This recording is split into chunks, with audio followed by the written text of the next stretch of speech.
Resuscitation of the newborn infant, it's important to realise that although many of the babies that require resuscitation, there'll be some premonitory idea that this will be needed, such as from the antenatal history or changes on the CTG, or perhaps just prolonged and difficult labours or the need for instrumental delivery.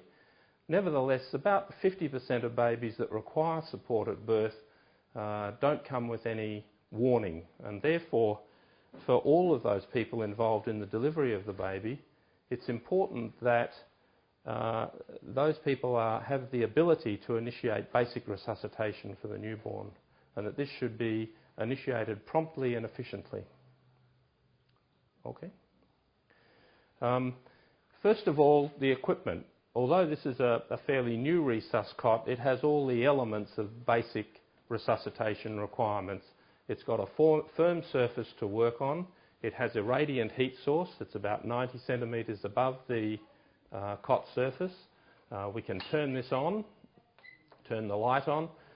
This heat source comes with an adjustable heater output. Most of them do, either with a new gauge like this or with a device up on the top of the heater.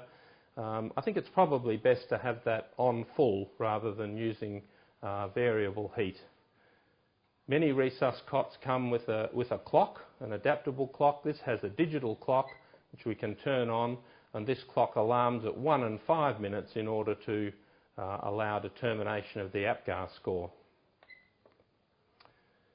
So we have a heat output, we have suction, and this is suction that's provided via Venturi flow, and remember that Venturi flow suction requires gas flow, and so it's always very important to make sure that gases are turned on the resus cot.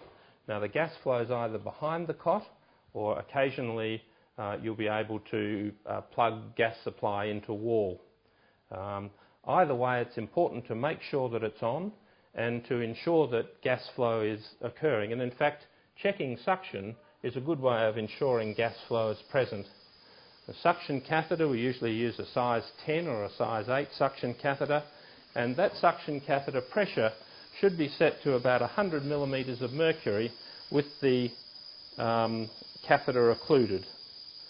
Okay, and all of these Twinovac suction setups come with a pressure gauge, and so we can set that to the pressure that we want in order to achieve suction.